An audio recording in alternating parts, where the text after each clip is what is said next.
بڑے میچ میں green shirts کا مایوس کن کھیل، بھارت کے خلاف سائم ایوب 0 پر آؤٹ، حارث بھی پیچھے پیچھے چل دیے۔ کپتان سلمان علی آغا، حسن نواز، محمد نواز، فہیم اشرف کا بھی مایوس کن کھیل، فخر زمان سیٹ ہو کر وکٹ دے بیٹھے، صاحبزادہ فرحان 40 رنز کے لیے 44 گیندیں کھیل گئے۔ آخر میں شاہین نے ہاتھ دکھایا، 4 چھکے لگا کر 33 رنز بنائے، ٹوٹل 127 تک پہنچایا، جب اپنے باؤلرز بھی کمال نہ دکھا سکے۔ بھارت نے پاور پلے میں ہی 64 رنز بنا ڈالے، ہدف 16ویں اوور میں 3 وکٹوں پر پورا کر لیا، تینوں وکٹیں سائم ایوب کے حصے میں آئیں۔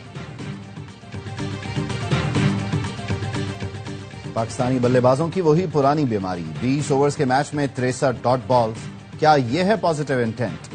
بھارت کے خلاف پاکستانی بیٹرز اسٹرائک روٹیشن ہی بھول گئے، T20 کو ٹیسٹ بنا دیا۔ صاحبزادہ فرحان نے 21، کپتان سلمان نے 9، فہیم اشرف نے 7، فخر نے 6 گیندوں پر اسکور بورڈ میں تبدیلی نہیں آئی۔ گرین شرٹس نے کرکٹ شائقین کی امیدوں پر پانی پھیر دیا۔ کرکٹ فینز نے مختلف شہروں میں بڑی اسکرینوں پر میچ دیکھا۔ پاکستانی ٹیم نے خیمہ بستیوں میں متاثرین کو مزید غمزدہ کر دیا۔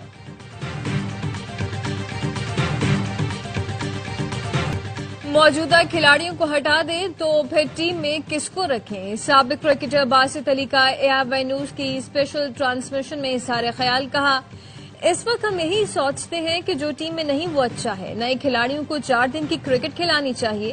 کامران اکمل بولے ایک نظام کے تحت ہی ٹیم بنائی جا سکتی ہے، ڈومیسٹک سسٹم ختم ہو گیا، سلیکٹر ڈومیسٹک میچ بھی نہیں دیکھنے آتے، ٹیلنٹ کا کیسے پتہ چلے گا؟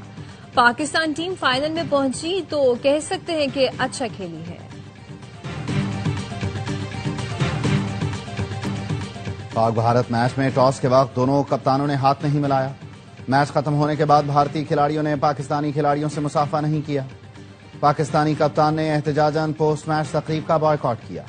بھارتی کپتان سوریا کمار یادو نے ہاتھ نہ ملانے کے سوال پر کہا ہم نے BCCI اور حکومت کی گائیڈ لائن پر عمل کیا۔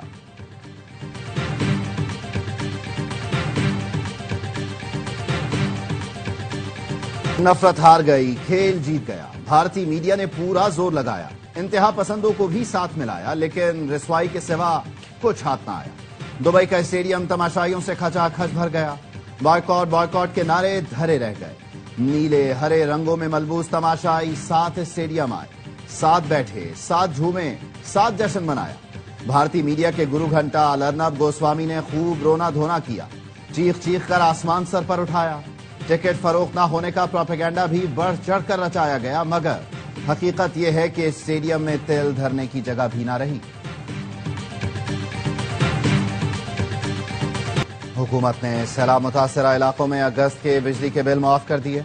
وزیر اعظم شہباز شریف نے سیلاب متاثرہ افراد کے لیے بڑا ریلیف پیکج کا اعلان کیا۔ کہا متاثرین کی 1 ماہ کی بجلی کے بل وفاقی حکومت اپنے وسائل سے ادا کرے گی۔ زرعی، کمرشل اور صنعتی صارفین کے بجلی کے بل کی وصولی مؤخر کی جا رہی ہے۔ ان کے نقصانات کا جائزہ لے کر ریلیف کے اقدامات کیے جائیں گے۔ سیلاب سے متاثر ہر شخص کو جب تک اپنے گھر میں آباد نہ کر لیں چین سے نہیں بیٹھیں گے۔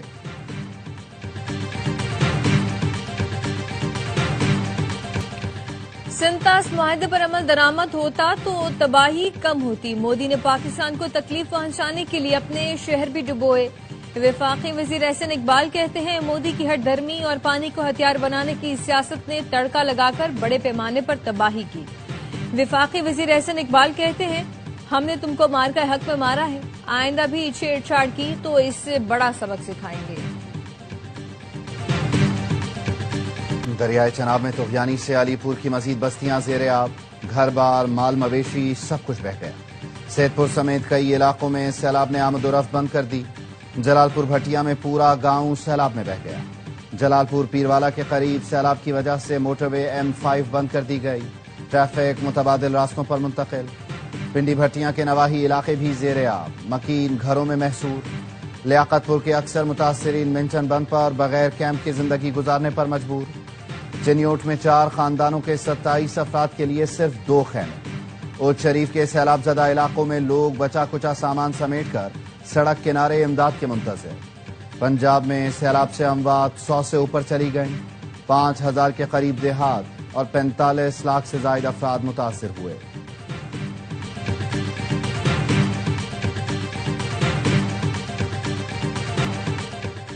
دریائے چناب میں سیلاب سے علی پور میں تباہی، بستی چانڈیا کے محنت کش کے گھر کے 7 بیٹیوں کا جہیز بھی بہہ گیا۔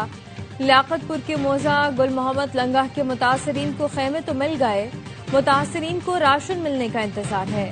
پنجاب کی سینئر وزیر مریم اورنگزیب کا وزیر اعلیٰ کی ہدایت پر علی پور کا دوبارہ دورہ۔ مریم اورنگزیب کا کہنا تھا کہ وزیر اعلیٰ پنجاب نے سیلاب سے متاثرہ ہر فرد کے نقصان کے تعین کی ہدایت کر دی ہے۔ پورا علی پور ڈوب گیا، مریم نواز نقصانات کا ازالہ کریں گی۔ مریم اورنگزیب نے سید پور کے فلڈ ریلیف کیمپوں میں متاثرین سے ملاقات کی۔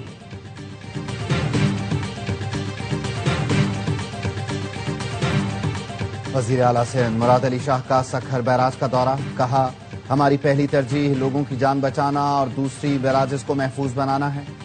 آج رات تک گڈو بیراج پر انتہائی اونچے درجے کا سیلاب ہوگا۔ سیلابی صورتحال سے نمٹنے کے لیے ہمارے انتظامات مکمل ہیں۔ گڈو بیراج کے دورے پر کہا کمزور اور حساس مقامات کی نگرانی مزید سخت کی جائے۔ کوٹری بیراج میں پانی کی سطح بلند ہونے لگی، نشیبی علاقے زیر آب آ گئے۔ نوشہر و فیروز میں دربیلوں کے قریب زمیندار بند ٹوٹ گیا۔ دیہات کے مکینوں کا شہر سے رابطہ منقطع، فصلیں زیر آب۔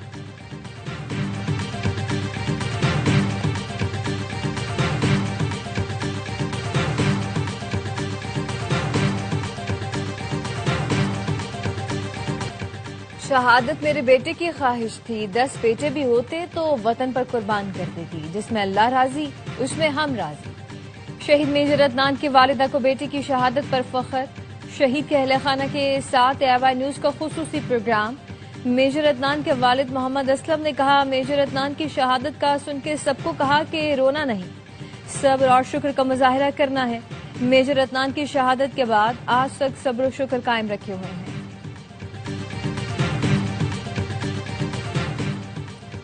اسرائیل کو جرائم پر جواب دہ بنانے کا وقت آ گیا، بین الاقوامی برادری دوہرا معیار چھوڑ دے۔ قطر کے وزیر اعظم کا عرب اسلامی وزرائے خارجہ کے مشاورتی اجلاس سے خطاب۔ شیخ محمد بن عبد الرحمن الثانی نے قطر پر اسرائیلی حملے کو وحشیانہ اور اقوام متحدہ کے چارٹر کی خلاف ورزی قرار دیا۔ ہنگامی اجلاس سے خطاب میں نائب وزیر اعظم اسحاق ڈار نے کہا اسرائیل عالمی امن و سلامتی کے لیے مستقل خطرہ بن چکا۔ عرب اور اسلامی دنیا کو ٹاسک فورس تشکیل دے کر اسرائیلی عزائم اور اقدامات پر نظر رکھنا ہوگی۔ اسرائیل کی اقوام متحدہ کی رکنیت معطل کرانے کے لیے مشترکہ کوششوں پر بھی زور۔ عرب اسلامی سربراہی اجلاس آج ہوگا، وزیر اعظم شہباز شریف شرکت کریں گے۔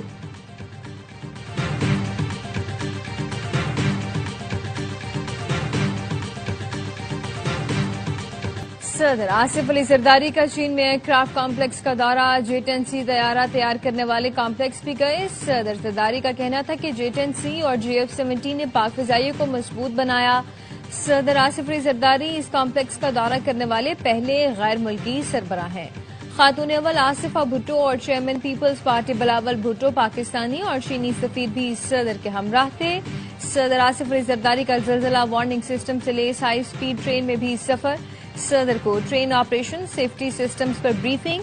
صدر آصف علی زرداری نے آلودگی سے پاک ٹرین اور زلزلہ وارننگ سسٹم کو انجینئرنگ کا شاہکار قرار دیا۔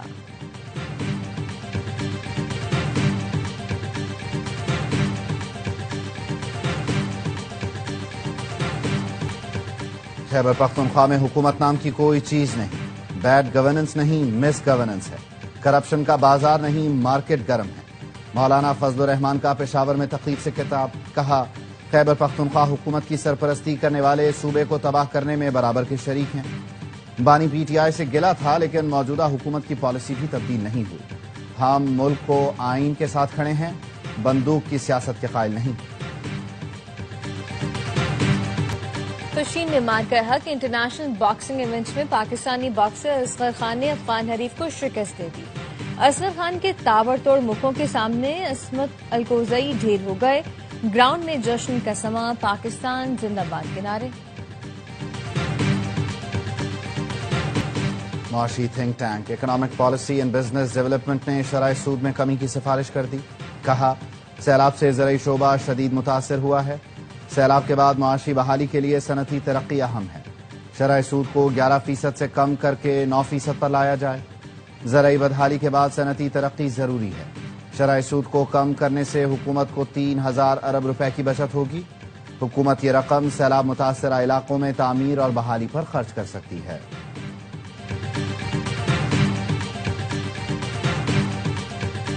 پنجاب، خیبر پختونخوا، جی بی اور آزاد کشمیر میں مزید بارشوں کی پیشگوئی۔ 16 سے 19 ستمبر تک پنجاب کے بالائی علاقوں میں بادل برسنے کا امکان۔ خیبر پختونخوا میں منگل سے 19 ستمبر اور آزاد کشمیر میں کل سے 19 ستمبر تک بارش کا امکان۔ منگل سے گلگت بلتستان میں بھی بارش کی پیشگوئی۔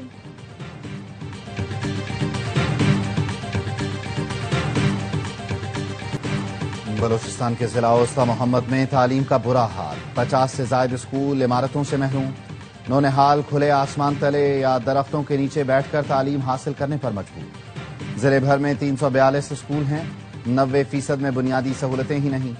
3 سیلابوں میں متاثر ہونے والی عمارتوں کی مرمت بھی نہ ہو سکی، کئی خستہ حال عمارتیں گرنے کے قریب ہیں۔ محکمہ تعلیم کا اربوں کا بجٹ کہاں خرچ ہوتا ہے، علاقہ مکینوں کا سوال۔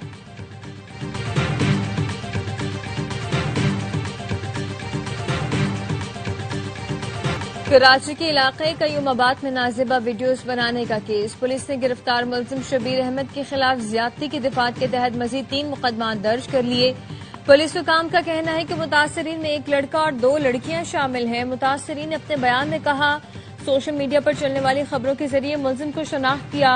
کل 6 مقدمات میں 2 کم عمر بہنوں اور 1 لڑکے سمیت 7 متاثرین سامنے آئے تھے۔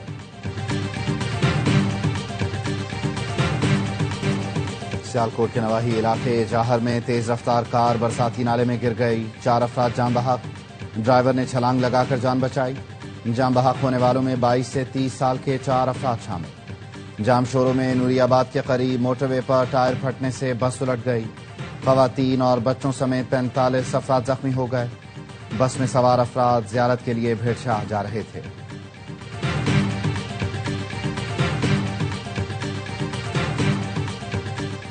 کراچی کے علاقے گڈاپ میں چھوٹا گیٹ کے قریب 2 موٹر سائیکلیں ٹکرا گئیں، حادثے میں خاتون سمیت 3 افراد جان بحق۔ غزہ میں اسرائیل کی بڑھتی جارحیت، قابض فوج کے حملوں میں مزید 68 فلسطینی شہید، 300 سے زیادہ زخمی۔ امدادی مراکز پر فائرنگ سے 10 افراد لقمہ اجل بن گئے، 2 افراد کی جان بھوک سے نکل گئے۔ صہیونی فورسز جان بوجھ کر غزہ میں ایسے علاقوں کو نشانہ بنا رہی ہیں جہاں لوگوں کی بڑی تعداد موجود ہے۔ مسلسل بمباری سے لوگوں کو نکلنے کا موقع بھی نہیں مل رہا۔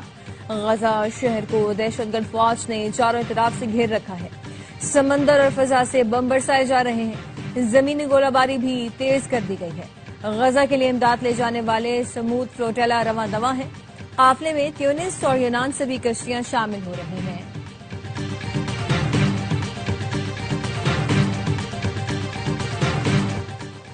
امریکہ اور افغان عبوری حکومت کے کابل میں مذاکرات، امریکی ایلچی ایڈم ہولر اور سابق ایلچی زلمے خلیل زاد نے افغان وزیر خارجہ امیر خان متقی سے امریکی شہریوں کی رہائی پر بات کی، مستقبل میں مذاکرات جاری رکھنے پر اتفاق۔ امیر خان متقی نے امریکہ کے ساتھ تعلقات معمول پر لانے پر زور دیا۔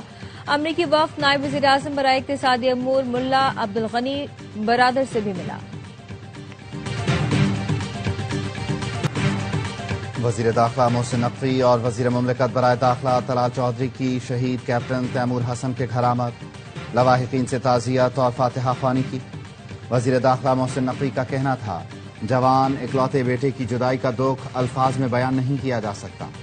طلال چودھری نے کہا، کیپٹن تیمور شہید ہمیشہ دلوں میں زندہ رہیں گے۔ گورنر اسمبلی چینی شہر شوزو آمد، میئر شوزو اور پاکستانی سفارتکار نے وفد کے ہمراہ ان کا استقبال کیا۔ گورنر سے secretary general Shozo municipal people's government کی ملاقات، حیدرآباد اور شوزو کو سسٹر سٹیز قرار دینے کی تجویز پر گفتگو ہوئی۔ گورنر سندھ نے کہا، چین کی ترقی میں 60,000 ڈیمز اہم رہے، پاکستان کی پائیدار ترقی کے لیے بھی ڈیمز کی تعمیر وقت کی ضرورت ہے۔ غزہ کی بحالی تک شہریوں کو دوسری جگہ منتقل ہونا ہوگا، حماس کو حکومت کرنے کی اجازت نہیں دی جا سکتی۔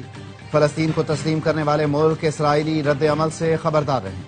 امریکی وزیر خارجہ مارکو روبیو کی تل ابیب آمد پر گفتگو، کہا، صدر ٹرمپ چاہتے ہیں تمام یرغمالیوں کو ایک ساتھ رہا کیا جائے، آگے بڑھنے کے لیے حماس کا خطرہ بے اثر کرنا پڑے گا۔ اسرائیل کو حماس کے خلاف دفاع کا مکمل حق حاصل ہے۔